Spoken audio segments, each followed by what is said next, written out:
दोस्तों at last हम पहुंच ही चुके हैं हल्दी घाटी के युद्ध जहां पर हुआ था, हल्दी घाटी के मैदान में। और ये देखिएगा यहाँ का नज़ारा मैं दिखा रहा हूँ। ये मेरे फ्रेंड्स हैं, टीचर्स लोग जो क्या कि मेरे साथ में आए हुए हैं। हल्दी घाटी का युद्ध 15वीं-16वीं शताब्दी के मध्य में हुआ था। महाराणा प्रताप सिंह और आपका जो है अकबर के साथ में, ठीक है ना। तो हम आगे जो ये युद्ध हुआ था, यहाँ पे चेतक था उनका, किसी जगह पे बताते हैं कि चेतक ने किसी पहाड़ी की चोटी से छलांग लगाई थी एक तरीके से। तो वो सारी जो अपडेट्स मैं आपको देने वाला हूँ, दिखाने वाला हूँ जितना भी संभव हो सकेगा कम टाइम में आपके लिए। तो बने रहिएगा मेरे साथ में अनुज अनूप एमटी ब्लॉग के अंदर। देखिए दोस्तों, यह जो आपको मैं एक पेंटिंग दिखा रहा हूँ, यह पेंटिंग में महाराणा प्रताप हैं और उनका प्रिय सवारी उनकी जो चेतक। इस पेंटिंग में आप देख पा रहे होंगे कि किस तरीके से वो स्नेह कर रहे हैं अपने सवारी, अपने घोड़े के लिए, किस तरीके से वो अपने अश्व के लिए जिस पर सवारी करते थे युद्ध के मैदान में, जिन्होंने आखिरी समय तक उनका साथ दिया, किस तरीके से वो अपने आप के लिए, उसके अपने घोड़े के लिए स्नेह कर रहे हैं। पेंटिंग बहुत ही सुंदर है। आइए चलते हैं अंदर, फोर्ट के अंदर। फोर्ट के अंदर जाने के बाद में हमें और पता पड़ेगा कि क्या क्या यहाँ पर हुआ था, किस तरीके से महाराणा प्रताप ने मुगल शासक अकबर का सामना किया था और उसको युद्ध में पराजित किया था। आइए बने रहिएगा मेरे साथ में ब्लॉग के अंदर। देखिए दोस्तों, फाइनली हम आ चुके हैं फोर्ट के अंदर। और फोर्ट के अंदर ये किसी स्कूल के बच्चे हैं जो अभी बड़ा अच्छा जो राजस्थानी भाषा में एक सॉन्ग गा रहे थे, गाना गा रहे थे। और ये मेवाड़ के राजवंशों के जितने भी शासक हुए हैं उनकी सबकी देखिएगा कितनी सुंदर सुंदर स्टैचू बने हुए हैं यहाँ पर। और किस तरीके से यहाँ पे बच्चों का जमावड़ा है, किस तरीके से ये आपका चेतक घोड़ा है शायद उनका, महाराणा प्रताप का जो इसका फोटो बना हुआ है। ये देखिएगा, आप देख पा रहे होंगे कि कितना सुंदर, कितना अद्भुत कहना चाहिए। ये महाराणा प्रताप की मूर्ति है। महाराणा प्रताप संग्रहालय हल्दी घाटी में आपका हार्दिक स्वागत है। तो दोस्तों, यहाँ पर ये बात कंफर्म हो जाती है। मैं जैसे इस फोर्ट के अंदर आया हूँ, श्योर नहीं था कि ये हल्दी घाटी ही है या कुंभलगढ़ किला है। तो यहाँ पर ये बात डेफिनेटली क्लियर हो जाती है कि हम हल्दी घाटी पर हैं और कुंभलगढ़ किला जो है, शायद फोर्ट जो है वो कहीं और है, ठीक है ना। मैं बताता हूँ आपको जो है, ठीक है ना। बने रहिएगा मेरे साथ में अनुज अनूप एमटी ब्लॉग में। खड़े नहीं होना,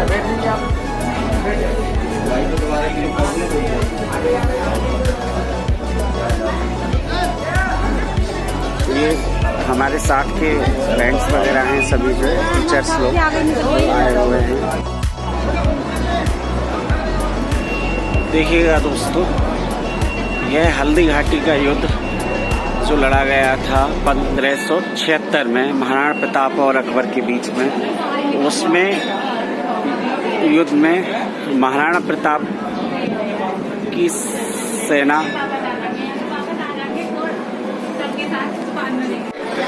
दोस्तों, फाइनली हम किले के अंदर, फोर्ट के अंदर प्रवेश कर चुके हैं। और यहाँ पर एक बोर्ड लगा हुआ है, उस बोर्ड पर आपका अतीत से रिलेटेड जानकारी लिखी हुई है। महाराणा प्रताप, जिसके अनुसार महाराणा प्रताप का जन्म जो है वो 9 मई 1540 को ईस्वी को कुंभलगढ़ किले में हुआ था। वे मेवाड़ के महाराणा उदय सिंह के सबसे बड़े पुत्र थे और इनका राजरोहण यानी कि राज तिलक जो है वो 1572 ईस्वी में हुआ। और 18 जून 1576 को मुगल बादशाह अकबर की और इनका युद्ध हुआ, हल्दी घाटी का युद्ध जिसको बोलते हैं।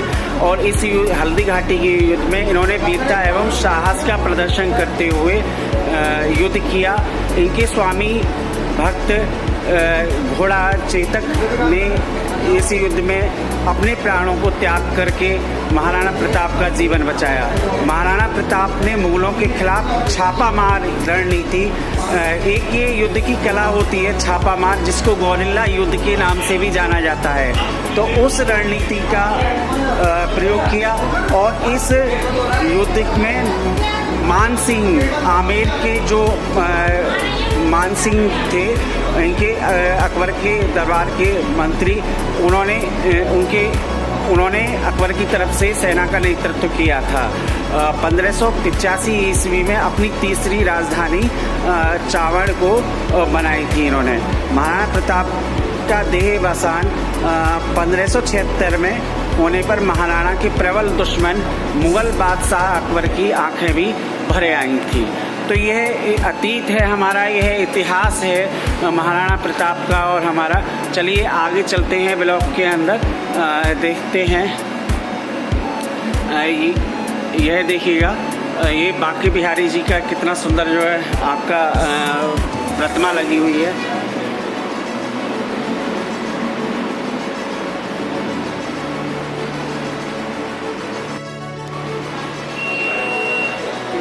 देखिएगा दोस्तों, यहाँ पे महाराणा प्रताप के बारे में हमने काफ़ी कुछ देखा है, सुना है। अभी मैं वेट कर रहा हूँ थोड़ा अंदर प्रवेश एंट्री द्वार के लिए, मतलब अंदर फाइनली जो मेन गेट है वहाँ से तो मैं एंट्री कर चुका हूँ, लेकिन रास्ते में थोड़ा सा वेटिंग चेयर भी, अंदर थोड़ा रश ज़्यादा है, भीड़ ज़्यादा है, इसलिए जो है आपका मुझे यहाँ पर रोक दिया गया है। और जो मैंने स्टोरी आपको बताई है महाराणा प्रताप के बारे में, जो उनका जीवन परिचय दिया है, तो ये हमें इंस्पायर करने वाला है, बहुत प्रेरणा देने वाला है कि अतीत के अंदर अगर हम झांकें और देखें तो यहाँ पर अपने ये एक एग्जाम्पल है, एक सशक्त उदाहरण है महाराणा प्रताप का, जो अपनी मर्यादा, अपनी आन बान शान के लिए उस समय पर जब मुगलों का जोर था, उस समय पर यह अडिग रहे, अपनी मर्यादा के लिए, अपने देशभक्ति प्रेम के लिए इनका नाम लिया जाता है।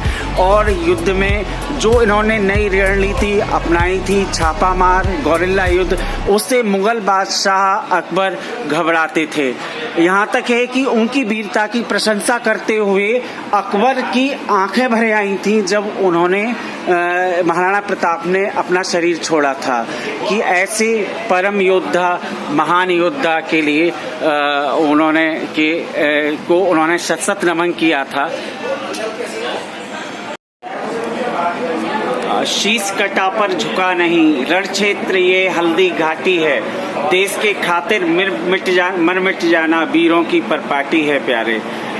इतिहास में सोने के अक्षर हैं इसकी, हर तारीख में सुन लो मातृभूमि की रक्षा कैसे होती है, इस गीत में सुन लो। मेवाड़ की मर्यादा मंदिर की मूरत से भी प्यारी थी, प्राण जाए पर बचन न जाए, आन रक्त से प्यारी थी। सैन्य शक्ति निर्बल राणा की मुगल फौज का पार नहीं था, थोड़े थे राजपूत बांकरे, उनको भी हथियार नहीं था। व्याकुल मन मुख मंडल फिका मात्र भव, अधरों पर थिरके, शक्ति सिंह को गले लगाने राणा की अखियां पथ निरखे। तो दोस्तों, यह जो मैंने कुछ गीत है आपका हल्दी घाटी के युद्ध के मैदान का, मैं आपको जूम करके दिखाता हूँ कि किस तरीके से यहाँ पर नरसंहार हुआ था, किस तरीके से आपका 1576 में युद्ध के दौरान मारकाट मची थी और आपका भारी क्षति दोनों सेनाओं को, अकबर बादशाह की सेना को प्लस जो। दोस्तों फाइनली हम म्यूजियम के अंदर आ गए हैं और म्यूजियम के अंदर थोड़ा लाइट की कमी देख पा रहा हूँ मैं, कमी है। देखिएगा बिल्कुल साक्ष्य महाराणा प्रताप एवं भाई बहनों को माता जयवंताबाई प्रेरणास्पद शिक्षण देते हुए एक एक चीज को यहाँ पर सहेजा गया है। करीब 500 सालों के बाद भी चीज़ें जैसी की तैसी सुरक्षित रखी हुई हैं यहाँ पर। ये तलवारें हैं जो आपका जो दिखाई गई है, ढाल है, तलवार के बार जो तलवार का प्रहार जो होता है उसको रोकते हैं लोग वाले से, जो युद्ध जब किया जाता था। तो एक एक चीज़ को, लाइट थोड़ा कम है, मैं थोड़ा शॉर्टली दिखा पा रहा हूँ आपको, डिटेल में नहीं दिखा पा रहा हूँ क्योंकि काफ़ी कुछ म्यूजियम काफ़ी बड़ा है, अभी स्टार्टिंग हुई है। और यहाँ पे छोटे देखिएगा, ये देखिएगा भाले वगैरह रखे हुए हैं और आपका ये चित्रकारी की गई है और इन चित्रों में बिल्कुल जीवंत चित्र है। ये है जो है आपके बनाया गया है, इसको उनके जीवन से जुड़ी हुई हर पल को, हर क्षण को इसमें इन चित्रों में दर्शाया गया है। ये देखिएगा कुछ बड़ी ढालें हैं, तलवारें हैं, आपका जो है यहाँ का आन बान शौर्य वीरता की गाथा महाराणा प्रताप की जितनी कही जाए उतनी कम है। यह आपका पगड़ी रखी हुई है, राजस्थान का कल्चर है यहाँ का पगड़ी का, ठीक है ना। पगड़ी बांधने की जो कला है वो आज भी रिवाज में, ये परंपरा ट्रेडिशन है जो है आपका इधर की इलाके में मैंने देखा है। जैसे ही हमारा राजस्थान लगना शुरू होता है यूपी के बाद में, मथुरा के बाद में भरतपुर से, तो यहाँ का ये ट्रेडिशन है कि आज के समय पर भी आपका जो है जब किसी की डेथ हो जाती है उसकी अंत्येष्टि के बाद में 13वीं का संस्कार जो होता है, ब्रह्मभोज होता है, तो उस दौरान कई सारी मीटर लंबी पगड़ी बांधी जाती है उनके। तो देखिएगा ये मीराबाई और कृष्ण को आगे बढ़ाए। और 9 मई 1540 ईस्वी में महाराणा प्रताप का जन्म हुआ था। इस किले की ऊंचाई समुद्र तल से 3568 फीट है। इस किले की दीवार 36 किलोमीटर तक फैली हुई है। इस दीवार का नाम, इसी किले के अंदर महाराणा प्रताप का बचपन बीता था। इस किले की तलहटियों में महाराणा प्रताप ने अपने गुरु से शिक्षा प्राप्त की थी। ये किला 12 वर्ग किलोमीटर में फैला हुआ है। न किसी धातु के पात्र में भोजन करूंगा, न किसी लकड़ी के बिछौने पर सोऊंगा। पत्ते ही भोजन के पात्र होंगे, जमीन ही बिछौना होगा। इस प्रतिज्ञा का पालन उन्होंने के बाद चेतक घोड़े ने 22 फीट के एक बरसाती नाले को पार किया। ये उसी समय का दृश्य है।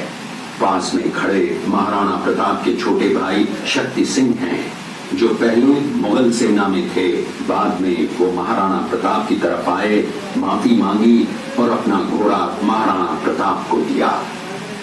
ये देखते हुए सभी अतिथि आगे की तरफ चले।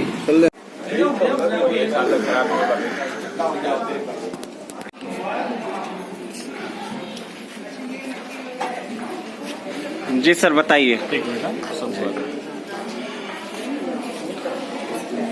देखिएगा फाइनली हम म्यूजियम से बाहर आ गए हैं और ये गुलाब का शरबत बनाने का कुछ जो प्रोसेस है, यहाँ पे पतीले वगैरह रखे हुए हैं, डेग वगैरह, और अभी ये भाई हैं तो ये हमें बताने वाले हैं कि किस तरीके से यहाँ पे गुलाब जल बनाया जाता होगा उस समय पर 15वीं-16वीं शताब्दी के दौरान।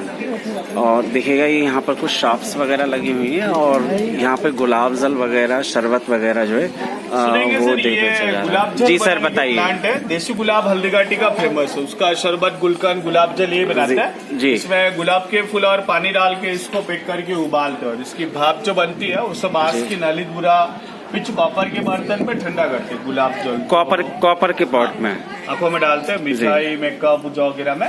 और गुलकंद बनाते हैं, गुलाब के फूल की पत्तियों को मिश्री के साथ कूट के दूध में पकाते हैं, उससे गुलकंद बनता है। गुलकंद वगैरह मुंह में छाले, पेट की ठंडी के लिए खाते हैं।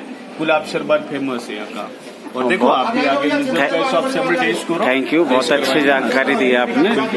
भाई ने हमें अभी बताया कि किस तरीके से गुलाब जल और गुलकंद बनाया जाता था पहले समय पर, और आपका राजसी ठाट बाट थे बिल्कुल जो है, और आपका जो है महाराणा प्रताप की वीरता और शौर्य के बारे में तो मेरे पास में कहने के लिए शब्द ही नहीं बन पा रहे हैं कि कितनी उन्होंने वीरता का प्रदर्शन किया, कितना कितना अपने देश के प्रति भक्ति, मान, सम्मान और आपका देश के प्रति अटूट प्रेम उनका देशभक्ति के लिए देखने के लिए मिलता है।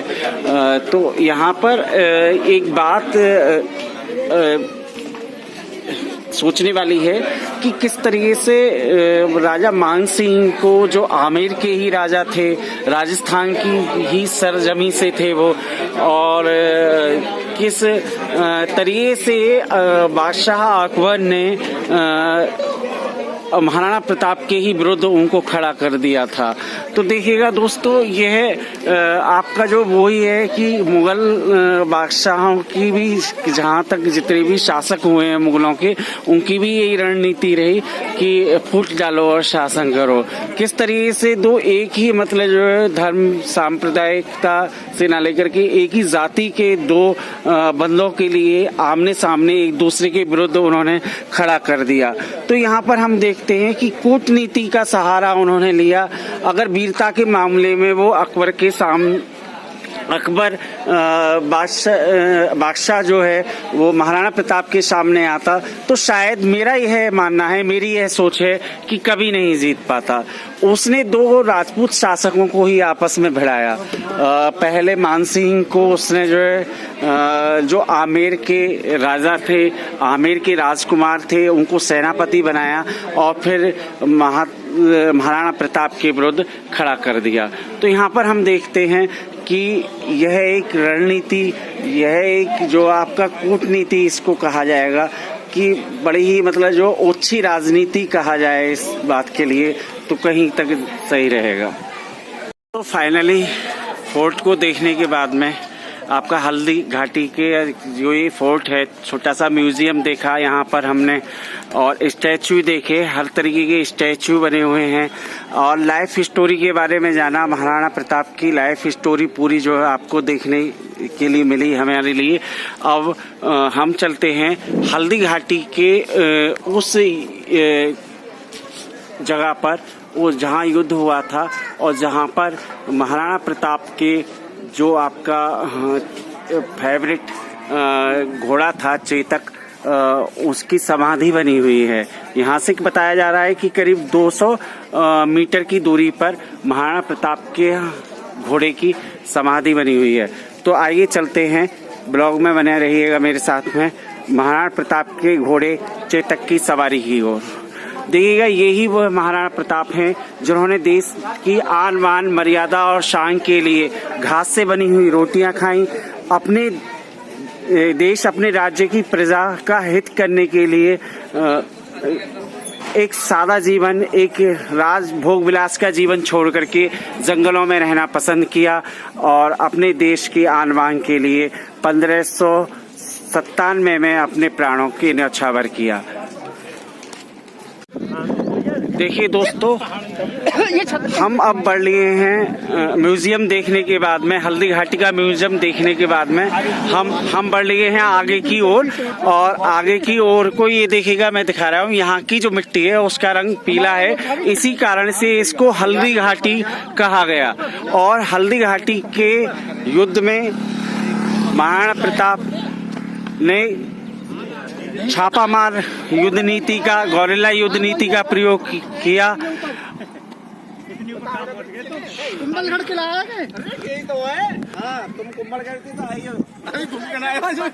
देखिए दोस्तों, हल्दी घाटी के म्यूजियम को विजिट करने के बाद में उससे करीब 500 मीटर की दूरी पर हम आ चुके हैं फाइनली उस समाधि स्तंभ पर, जहां पर चेतक घोड़े की, जो महाराणा प्रताप का घोड़ा था, जिसको शक्ति सिंह, राजा शक्ति सिंह ने महाराणा प्रताप को दिया था युद्ध करने के लिए। पहले वो है महाराणा प्रताप जी के खिलाफ थे, थोड़ा सा आपसी मनमुटाव की वजह से, लेकिन फाइनली वह क्षमा मांगते हैं महाराणा प्रताप से और युद्ध में उनकी सहायता करते हैं।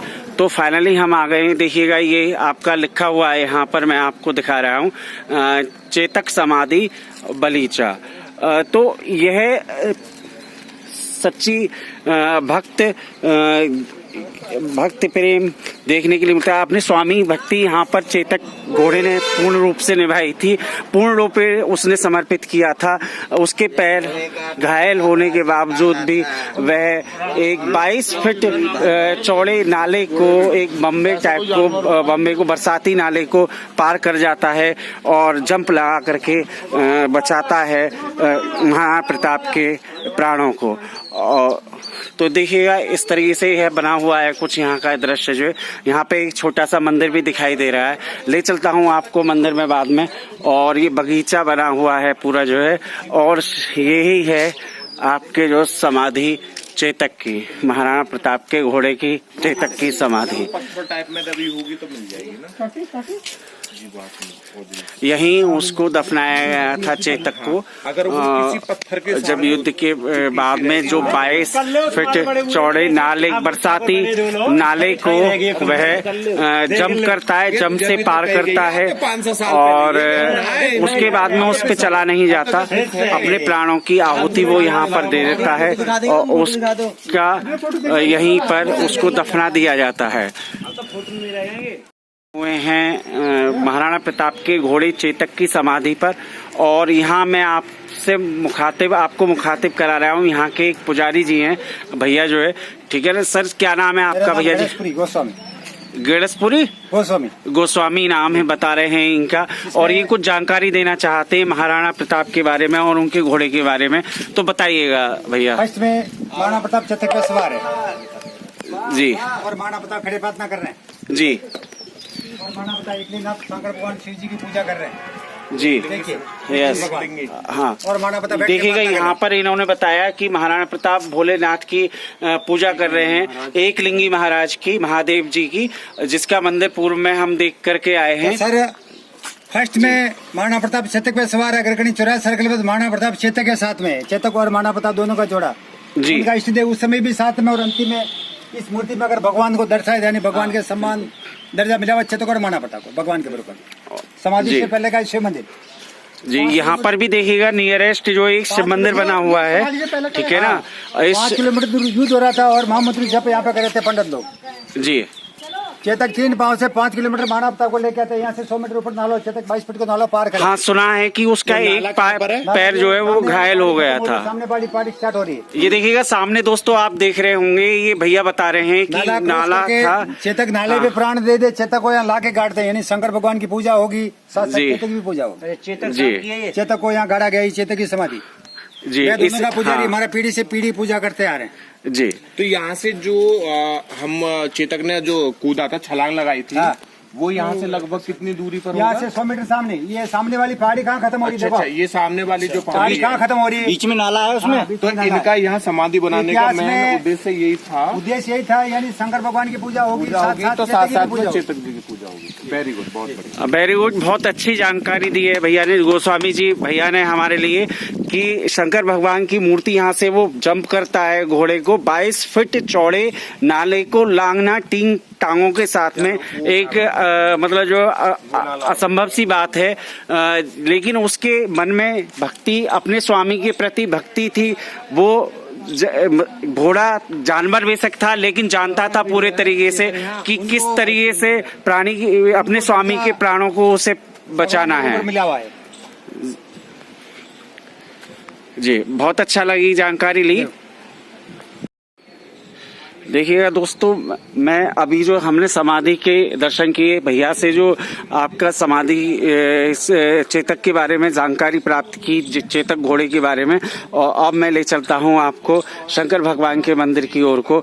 यह ही वह शंकर भगवान का मंदिर है। देखिएगा छोटा सा मंदिर बना हुआ है यह, ठीक है ना, ये मंदिर बना हुआ है छोटा सा, और ये मंदिर जो है आपका जो है, यहाँ पे भी जो एक लिंगी महादेव के दर्शन हमने किए हैं, ठीक है ना, उनका ही स्वरूप है ये। जिस तरीके से उनकी शिवलिंग के अंदर हम देखते हैं कि आपका जो है 3 आंखें बनी हुई हैं। यहाँ पे जो कॉमन बात मैं देख रहा हूँ, शिवलिंग के अंदर आपका जो त्रिलोकीनाथ, जिनको शिव भगवान को, शंकर भगवान को बोला जाता है, 3 आंखों वाले, तो एक माथे पे जो उनकी आंख होती है जो कभी खुलती है, ठीक है ना, तो तीनों आंखों के शिवलिंग जो है यहाँ पर दिए हुए हैं। ऐसा ही कॉमन सेंस आपका जो मैंने देखा था एक लिंगी भगवान के शिवलिंग के अंदर, और ऐसा ही यहाँ पर देखने के लिए मिल रहा है। तो हाँ दोस्तों, चेतक की समाधि के फाइनली दर्शन करने के बाद में हम चल पड़े हैं उस नाले की तलाश में जो जहाँ जिससे महाराणा प्रताप के घोड़े चेतक ने जंप लगाई थी। अभी हमें मिल नहीं पा रहा है, कुछ बताया है लोगों ने हमें कि वहाँ पर एक छोटा सा मंदिर बना हुआ है, और ये हल्दी घाटी के जो आप जो देख रहे हैं, हल्दी घाटी बोला जाता है इसको, तो यहीं पर कहीं जो है वो नाला है। हम उसकी तलाश में चलते चले जा रहे हैं। आगे हैं हमारे योगेश भाई जो तलाश में चले जा रहे हैं। और ये देखिएगा यहाँ की मिट्टी का रंग जो है वो अभी भी पीला है, ठीक है ना, तो इसको इसी कारण से हल्दी घाटी बोला जाता है आपका जो है। और यह देखिएगा काफी एक साइड में, दोनों साइडों में ऊंचे ऊंचे पहाड़ है आपका जो है, और बिल्कुल वीरान है। अब तो भी यहाँ पे पक्के रोड्स वगैरह बन गए हैं, और पहले कल्पना कीजिए कि 16वीं शताब्दी के दौरान यहाँ पर कैसा रहता होगा, ठीक है ना, 16वीं शताब्दी के दौरान यहाँ पर कितना वीराना रहता होगा। और छापामार युद्ध नीति के तहत युद्ध करने की कला राजपूत शासक, सिसोदिया वंश के शासक आपका जो है महाराणा प्रताप जो थे उनके अंदर थी। अकबर की कभी यह हिम्मत नहीं हुई बादशाह अकबर की कि वो डट करके उनका सामना कर सके। उसने हमेशा हिंदुओं को ही आपस में बढ़ाया, और आपका जो है आपस में फूट डलवा के फाइनली देखिएगा हम आ गए हैं नाले पर, और यह वह 22 फुट नाला है इसलिए, ठीक है ना। यहाँ पर देखिएगा सामने दोस्तों, मैं जूम करके दिखा रहा हूँ आपको, मंदिर अभी नजर नहीं आ रहा है आपको, चलिए पास चलता हूँ थोड़ा, फिर वहां से दिखाता हूँ। अभी नजर नहीं आ पा रहा है, कैप्चर नहीं हो पा रहा है कैमरे के अंदर कि किस तरीके से। ये देखिएगा ये नाला है आपका जो है 22 फुट नाला चौड़ा इसको बोला जाता था। और ये सब यहाँ पर अभी पत्थर वगैरह लगा दिया गया है, ठीक है ना, लेकिन पहले ये बहुत चौड़ा नाला होता होगा, ऐसा हम अनुमान लगा सकते हैं कि पहले नाला यह जो है बहुत बड़ा होता होगा, बहुत चौड़ा होता होगा। इसमें अभी एक मंदिर बना हुआ है, वो भी मैं आपको दिखाने वाला हूँ, ठीक है ना, कि वो मंदिर क्या था। ऊपर इसे आपका रोड जो है शायद वो भी नाले के अंदर आ रहा हो। ये देखिएगा आप, जो एक साइड में ये पहाड़ियां देख रहे हैं और दूसरी साइड में दूसरी पहाड़ी है, ठीक है ना। यह आपका नाला है, और नाले के आपका जो है नाले के पास में ही आपका जो यहाँ पर अब जो कालांतर में हो सकता है कि सड़क काट करके निकाल दी गई है। तो बने रहिएगा ब्लॉक के अंदर मेरे सामने। ऊपर से यहाँ पर जल भी आ रहा है कहीं से, मैं आपको पास से जाकर के दिखाता हूँ। देखिएगा जल आ रहा है, बहुत रोमांचक लग रहा है। यहाँ पे आपका जो है जंगल है, बिल्कुल बियाबान, और कहना चाहिए कि यहाँ पर हिम्मत वाले लोग ही यहाँ पर आ सकते हैं, ठीक है ना, क्योंकि यहाँ पे सांप कीड़े का भी डर रहता है, जंगली जानवर का भी डर रहता है। अभी मैं चलता हूँ आपको मंदिर की तरफ लेकर के, बने रहिएगा मेरे साथ में, ठीक है ना। आगे जा रहे हैं, हमारे भाई योगेश भाई हैं, ठीक है ना, मैथमेटिक्स के टीचर्स हैं, और उनको भी प्रकृति से के साथ में, प्रकृति के टच में रहना, नेचर के बड़ा अच्छा लगता है। तो उनके भी हाथ में देखिएगा मोबाइल लगा हुआ है, और चलते चले जा रहे हैं, सुन भी नहीं रहे हैं। देख, गंगेश्वर महादेव लिखा हुआ है, देखिएगा दोस्तों, ये एक बोर्ड लगा हुआ है आपका। बोर्ड पे मैं आपको और करीब से जाता हूँ, और देखिएगा पानी भी कितना स्वच्छ है नाले का। ये झरना टाइप का एक है, देखिएगा ऊपर, और झरने से आपका पानी आ रहा है। ये देखिएगा, मेरी थोड़ी सी सांस फूल गई है, ठीक है ना। बुढ़ा आदमी हूँ कोशिश कर रहा हूँ आपको रूबरू कराने की, बिल्कुल जो प्राचीन हमारा इतिहास है उस से अवगत कराने की आपको मेरी कोशिश है इस ब्लॉग के माध्यम से। अभी मैं देखिएगा चढ़ करके जा रहा हूँ और सबसे पहले मैं आपको बोर्ड दिखाई देता हूँ। देखिएगा इस पर लिखा हुआ है दोस्तों गंगेश्वर महादेव। तो जहाँ पर हमने ये देखा कि मेवाड़ वंश के जो शासक थे, राजा थे महाराणा प्रताप, वह एकलिंगी महादेव की पूजा अर्चना करते थे, लेकिन एकलिंगी महादेव का उन्होंने मंदिर भी बनवाया। उसके साथ ही साथ शिव शंकर भगवान के सारे स्वरूप कहीं ना कहीं हमको देखने के लिए मिल रहे हैं। सब मूर्तियों की, सब शिवलिंग की उन्होंने प्राण प्रतिष्ठा कराई होगी उस समय पे, बड़ा ही रोमांचकारी सीन रहा होगा। और ये देखिएगा भोले बाबा का एक गंगेश्वर महादेव का मंदिर है, ठीक है ना, जो काफी जीर्ण छीर्ण अवस्था में है, टूटा हुआ है। शायद कालांतर में राजस्थान गवर्नमेंट का ध्यान इसकी तरफ को जाए और वो यहाँ पर एक भव्य मंदिर का निर्माण कराए, ठीक है ना। तो यहाँ पर हम ये देखते हैं कि हमने नागेश्वर महादेव, गंगेश्वर महादेव, भगवतेश्वर महादेव और अनेक महादेव के बारे में के स्वरूप छोटे छोटे बनाए गए हैं। यह देखिएगा यहाँ पे शिव जी का बिल्कुल स्वरूप है जो है शिव जी भोले भगवान का। और ये देखिएगा यह नाला है, नाले का झरना ये है जो है आपको दिखाई दे रहा होगा। कितना सुंदर अलौकिक नेचुरल, बिल्कुल हम नेचुरल प्रकृति के टच में हैं दोस्तों। देखिएगा किस तरीके से जो है झरना बह रहा है नाले के रूप में। तो इसी नाले को महाराणा प्रताप के घोड़े चेतक ने पार किया था। 3 टांग पर चलने के बाद में, लंबी 5 किलोमीटर की रेस लगाने के बाद में, इतना जज्बा था उसके अंदर, कहने को वो जानवर था कि उसने 22 फुट नाले को पार करके अपने स्वामी के प्राण बचाए।